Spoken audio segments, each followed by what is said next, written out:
안녕하세요, 여러분. 오늘도 제 채널에 찾아와 주셔서 정말 감사합니다. 갑자기 질문 하나 드려도 될까요? 혹시 어젯밤에 잠을 제대로 주무셨나요? 아마 많은 분들이 고개를 저으실 것 같아요. 왜냐하면 요즘 날씨 정말 숨막히거든요. 이 정도 더위면 예전 같으면 7월 말쯤에나 느끼던 기온인데 올해는 훨씬 일찍부터 열대야가 시작됐어요. 저도 어제 새벽에 잠들지 못하고 뒤척이다가 문득 생각해봤어요. 지금 이 시간에도 전국 곳곳에서 에어컨 리모컨을 손에 든 채로 고민하고 계실 분들이 얼마나 많을까?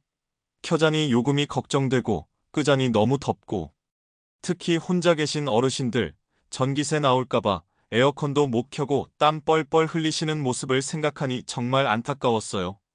그런데 여러분, 혹시 이런 경험 있으신가요? 에어컨을 켜놓고 외출했다가 돌아와서 전기 계량기를 확인하고 깜짝 놀란 적 말이에요.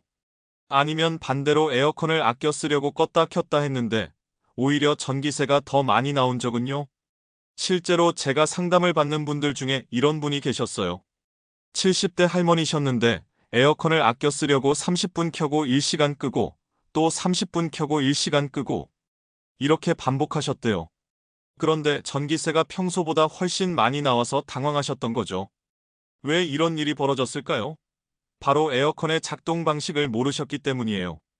그런데 이 영상을 끝까지 보시게 된다면 이 무더운 여름을 똑똑하고 효율적으로 버틸 수 있는 에어컨 사용법으로 전기세를 크게 절약하실 수 있습니다. 지금까지 모르고 계셨던 에어컨의 비밀과 전기요금을 줄이는 핵심 팁들을 모두 공개해 드릴 테니까요. 도움이 되신다면 구독과 좋아요, 알림 설정도 꼭 부탁드릴게요. 자, 이거 하나만 알면 무더위도 피하고 요금 걱정도 덜 수 있습니다. 바로 에어컨의 작동 방식을 아는 거예요. 여러분 댁 에어컨 혹시 몇 년도에 설치하셨는지 기억나세요? 이게 정말 중요한 질문이에요. 왜냐하면 2012년을 기준으로 에어컨이 완전히 달라졌거든요. 2012년 이전에 설치하셨다면 정속형일 가능성이 높고 이후라면 대부분 인버터형이에요. 자, 여기서 중요한 차이가 있습니다. 정속형 에어컨은 마치 옛날 자동차처럼 작동해요. 엑셀을 밟으면 확 달리고 브레이크를 밟으면 확 멈추는 식이죠. 설정 온도에 도달하면 자동으로 꺼지고 다시 더워지면 또 켜지는데요. 이때 다시 작동할 때 전력이 확 올라갑니다. 한번 생각해 보세요. 차를 운전할 때 고속도로에서 계속 일정한 속도로 달리는 것과 시내에서 신호등 때문에 멈췄다가 다시 출발하기를 반복하는 것 중 어느 쪽이 연료를 더 많이 먹을까요? 당연히 후자겠죠? 에어컨도 마찬가지예요. 그러니까 정속형은 계속 켜두는 게 아니라 희망 온도에 도달하면 껐다가 더워졌을 때 다시 켜는 식으로 사용해야 요금이 절약돼요. 하지만 여기서 주의할 점이 있어요. 너무 자주 껐다 켜면 오히려 역효과가 날 수 있거든요. 제가 권하는 방법은 이거예요. 정속형 에어컨이라면 설정 온도를 27도 정도로 해두고 한번 켜면 최소 1시간 이상은 켜두세요. 그리고 충분히 시원해지면 끄고 다시 더워질 때까지 기다렸다가 켜는 거예요. 반면에 인버터형은 완전히 다릅니다. 인버터형은 마치 최신 하이브리드 자동차처럼 똑똑해요. 전력을 조절하면서 부드럽게 운전하기 때문에 계속 켜두는 편이 오히려 전기세를 줄이는 데 유리해요. 왜 그럴까요? 인버터형 에어컨은 처음에 최대 출력으로 빠르게 온도를 낮춘 다음 설정 온도에 도달하면 출력을 줄여서 그 온도를 유지하거든요. 마치 온도 조절기가 달린 난방기처럼 말이에요. 그래서 희망 온도를 25도에서 26도 정도로 설정해두고 쭉 켜두면 에어컨이 최대 출력으로 돌지 않으면서 실내 온도를 유지합니다. 이게 가장 효율적인 방법이에요. 실제로 한국전력공사에서 실험한 결과를 보면 인버터형 에어컨을 하루 종일 켜두는 것이 두세 시간마다 껐다 켜는 것보다 전기세가 30% 이상 절약된다고 나와 있어요. 혹시 에어컨이 너무 낡아서 작동 방식이 헷갈리신다면 몇 가지 확인 방법이 있어요. 먼저 리모컨에 인버터라고 적혀 있는지 확인해 보세요. 아니면 에어컨 본체에 붙어 있는 라벨을 확인하거나 매뉴얼을 찾아보는 것도 좋은 방법입니다. 만약 이런 것들을 찾기 어려우시다면 간단한 방법이 있어요. 에어컨을 켜고 설정 온도에 도달했을 때 소음이 완전히 사라지면 정속형일 가능성이 높고 약한 소음이 계속 들리면 인버터형일 가능성이 높아요. 그런데 여기서 또 한 가지 질문이 생겨요. 제습 모드가 전기를 덜 먹지 않나요? 많은 분들이 이렇게 생각하시는데요. 꼭 그렇지만은 않습니다. 이게 참 흥미로운 부분인데요. 제습 모드의 효율성은 실제로 그날의 습도에 따라 달라져요.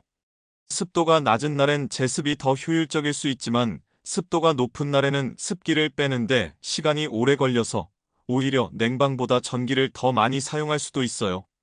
여름철 우리나라 날씨를 생각해 보세요. 특히 장마철이나 무더위가 시작되는 시기에는 습도가 정말 높죠. 이럴 때는 제습 모드로 습기를 빼는 것보다 냉방 모드로 빠르게 온도를 낮추는 것이 더 효율적일 수 있어요. 그러니까 꿉꿉한 날엔 냉방 모드로 빠르게 온도를 낮추고 습도가 낮은 날에는 제습 모드를 적절히 활용하시는 게 좋습니다. 습도는 스마트폰 날씨 앱에서도 확인할 수 있으니까 한번 체크해 보세요. 그리고 이런 작은 팁들도 있어요. 스탠드형 에어컨을 사용하신다면 바람을 위쪽으로 보내세요. 왜냐하면 차가운 공기는 무겁기 때문에 자연스럽게 아래로 내려오거든요. 그래서 위쪽으로 바람을 보내면 찬 공기가 위에서 아래로 자연스럽게 순환해서 냉방 효율이 훨씬 올라갑니다. 벽걸이형 에어컨도 마찬가지예요. 바람의 방향을 수평이나 약간 위쪽으로 설정하시면 훨씬 효율적이에요. 그리고 선풍기 함께 켜두시는 거 꼭 추천드려요. 많은 분들이 에어컨 켜는데 선풍기까지 켜면 전기세가 더 나오지 않겠어? 라고 생각하시는데 전혀 그렇지 않아요. 선풍기는 생각보다 전력 소비가 적거든요. 보통 30에서 50와트 정도예요. 반면에 에어컨은 700와트에서 1500와트까지 사용하죠. 그런데 선풍기로 공기 순환을 시키면 체감 온도가 2도에서 3도 정도 낮아져요.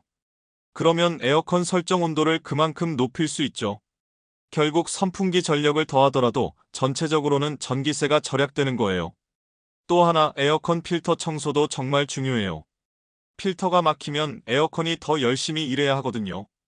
2주에 한 번 정도는 필터를 꺼내서 물로 헹궈주세요. 이것만으로도 전력 소비를 10에서 15% 정도 줄일 수 있어요. 실외기 주변 정리도 빼먹으면 안 돼요. 실외기 주변에 물건이 너무 많이 쌓여 있거나 식물이 너무 가까이 있으면 열 배출이 안 돼서 효율이 떨어져요. 실외기 앞뒤로 최소 60cm 정도는 공간을 비워두세요.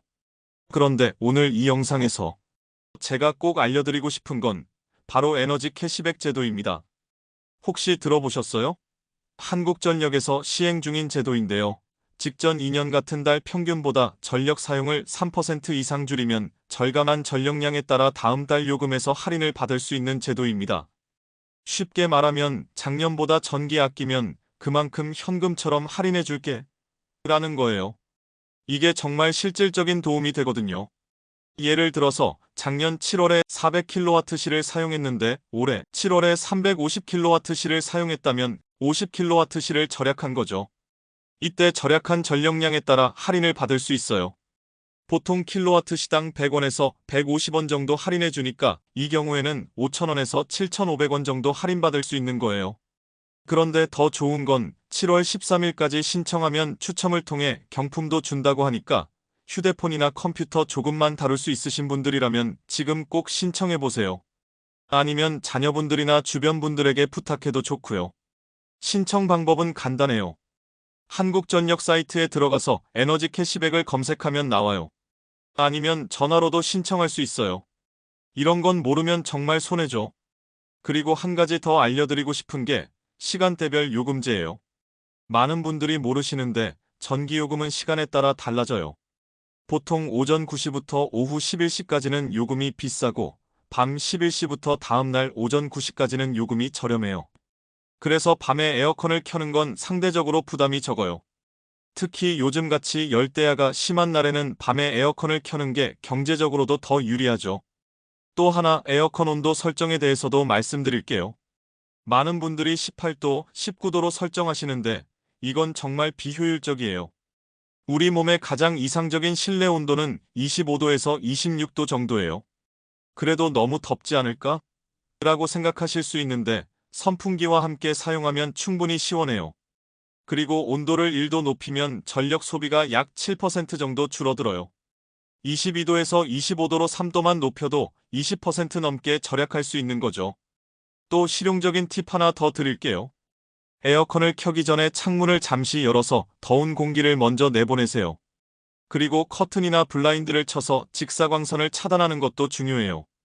이렇게 하면 에어컨이 더 빨리 실내 온도를 낮출 수 있어요. 요리할 때도 조금 신경 쓰시면 좋아요. 가스레인지나 오븐 사용을 줄이고 전자레인지나 에어프라이어를 활용하시면 실내 온도 상승을 줄일 수 있어요. 이제 정리해 볼게요. 첫 번째, 에어컨 종류부터 확인하세요. 정속형은 껐다 켰다 하는 게 효율적이고 인버터형은 계속 켜두는 게 좋아요. 두 번째, 제습은 무조건 절전이 아니에요. 습도에 따라 냉방 모드가 더 나을 수도 있어요. 세 번째, 선풍기 함께 사용하고 바람 방향은 위로 설정하세요. 네 번째, 에너지 캐시백 제도 꼭 신청해서 할인받으세요. 다섯 번째, 설정 온도는 25도에서 26도가 가장 경제적이에요. 여섯 번째, 필터 청소와 실외기 주변 정리를 잊지 마세요. 그런데 무엇보다 가장 중요한 건 더위 앞에서 참지 마세요. 에어컨은 사치가 아니라 건강이에요. 특히 요즘같이 기후변화로 무더위가 심해지고 있는 상황에서는 더욱 그래요. 열사병, 탈수, 수면장애. 이 모든 것이 고령층에겐 정말 위험해요. 실제로 매년 여름철 응급실에 실려오는 환자 중 상당수가 더위를 참다가 쓰러지신 분들이에요. 저희 어머니도 작년 여름에 전기세 때문에 에어컨을 잘 안 켜시더라고요. 그런데 어느 날 방문했더니 얼굴이 새빨갛고 숨이 가빠하시는 거예요. 그때 정말 놀라서 즉시 에어컨을 켜드리고 이런 정보들을 자세히 알려드렸어요. 건강을 해치면서까지 전기세를 아낄 필요는 없어요. 오히려 병원비가 더 많이 나올 수 있거든요. 그러니까 오늘 이 영상을 보신 분들이라면 이제는 똑똑하게, 당당하게, 건강하게 에어컨을 켜세요. 그리고 한 가지 더 부탁드리고 싶은 게 있어요.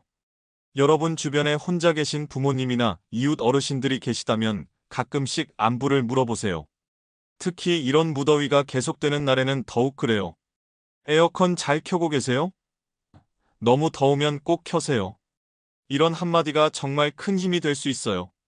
그리고 오늘 제가 알려드린 정보들도 함께 공유해주세요. 만약 이 오디오북이 도움이 되셨다면 주변 분들에게도 꼭 추천해주세요. 특히 에어컨 사용에 대해 고민이 많으신 분들이나 전기세 때문에 걱정하시는 분들에게 말이에요. 여러분의 한마디가 누군가에게는 이 무더운 여름을 건강하게 견디는 힘이 될 수 있으니까요. 마지막으로 오늘 밤부터는 제가 알려드린 방법들을 실천해보세요. 에어컨 종류 확인하고 적절한 온도로 설정하고 선풍기도 함께 켜고 에너지 캐시백도 신청하시고요. 그리고 무엇보다 더위 앞에서 참지 마세요. 건강이 가장 소중하니까요. 오늘 긴 시간 동안 제 이야기를 들어주셔서 정말 감사합니다. 오늘 영상이 도움이 되셨다면 구독과 좋아요, 알림 설정도 꼭 눌러주세요. 여러분의 응원이 더 좋은 콘텐츠를 만드는 원동력이 됩니다. 모두 건강하고 시원한 여름 보내시길 바라며 다음에도 더 유익한 정보로 찾아뵙겠습니다. 감사합니다.